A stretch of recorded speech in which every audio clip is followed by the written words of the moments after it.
একদিন ঘরে ঢুকে দেখে মদের গন্ধ পাওয়া যায়। আবু শাহমারে বললেন, ইয়া আবা শাহমা আশারিবতা খামরান মদ খাইছস?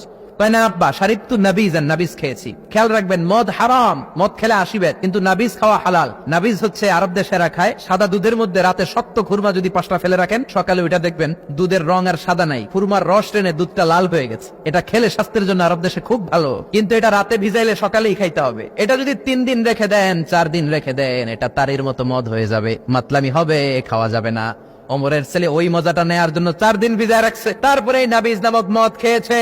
ওমর বললেন, মদ খাইছিস নাকি? আবু শামা বলে, খাই নাই। ওমর বললেন, তাআলা ইলা এদিকে, ইফতাহ ফামাক, মুখ খোলো। মুখ খোলার পরে গন্ধ নিয়ে দেখে নাবিজ মাখানো মদের গন্ধ পাওয়া যায়। কোনো কথা নাই, কলারটা ধরলেন, টানতে টানতে মসজিদে নববীর বারান্দার পিলারে নিয়ে বাঁধলেন। জোরে আযান হলো, নামাজ পড়লেন, নামাজের পরে সালাম ফিরালেন। সালাম ফেরানোর পরে বললেন, মাকানাকুম ইনদানা হাদ। নামাজের পরে সুন্নত পরে সবাই বসবেন, একটা বিচার আছে। এই গুরুদণ্ড, এটাকে আরবিতে বলে হাদ, প্লুরাল হচ্ছে হুদুদ। সবাই যখন ওযু করে ঢুকতেছিল, বারান্দায় দেখে ওমরের ছেলে বাধা। সবার চিন্তা, হায় হায় কি ঘটনা ঘটলো, প্রেসিডেন্টের ছেলে পিলারের মধ্যে বাধা কেন? নামাজের পরে হাজার হাজার সাহাবী সবাই বলল, খলিফা কি হয়েছে? মাল আমর, হোয়াট হ্যাপেন্ড? ওমরে ফারুক বললেন, এটাই নাবিজ খেয়েছে, তবে এটা মদ হয়ে গেছিল, এখন আশীর্বাদ দিব। কানা ঘুষা, কানা ঘুষা। হাজার হাজার সাহাবী, কেউ কেউ বলল, খলিফার ছেলে তো মনে হয় মারবে না, ধমক দিয়ে ছেড়ে দিবে। এরকম কিছু বিচার দেশে আছে না নাই? মিলায় দেয়, ঘুষ খাইয়া ছাইরা দেয়। এমপির পোলা হইলে 7 খুন মাফ, চিল্লা এখন ঠিক না? কেউ বলে না, ওমর সারার পাত্র না, তবে 80টা মারবে না, 40টা দিবে অ্যাটলিস্ট। কয়টা? ওমর ফারুক চেয়ারে বসলেন, হাজার হাজার মানুষ, পিনপতন নীরবতা। জল্লাদরে বললেন, হাতি জিলদ মিন বাইতুল মাল, বাইতুল মালের ঘর থেকে খেজুর গাছের চামড়া দিয়ে বানানো বড় সাইজের একটা চাবুক আন, সবচেয়ে বড় টানবি। সবচেয়ে বড় টানা হলো। এবার ওমরে ফারুক বললেন, ইবদা বিসমিল্লাহ, শুরু কর আল্লাহর নামে। তাই যেন ওমরে ফারুকের সামনে দাঁড়িয়ে জল্লাদ মারবে 80টা বাড়ি।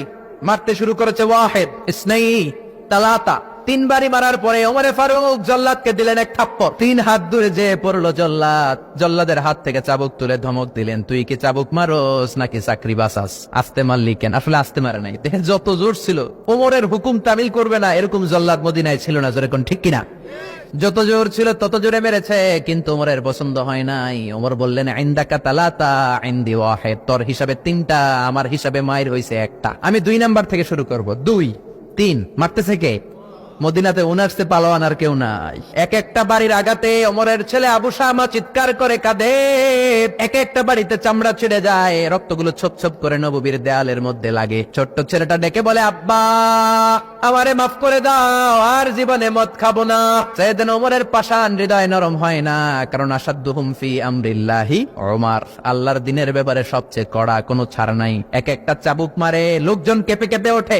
10টা 15টা মারার পরে ছেলে বেহুশ, পানি দেওয়ার পরে আবার হুশ, আবার মারা শুরু করা হলো। 30টা মারার পরে আবার বেহুশ। এইবার আবু শাহমার মা ওমরের বউ এসে ওমরের পা ধরে ডেকে বলে, ওমর তোমার পায়ে ধরে ক্ষমা চাই, আমার কলিজার টুকরা বাজানটারে তুমি মেরে দিও না। 80টা বেত মারতে হবে, মেরেছো 30টা, আরো মারবা 50টা।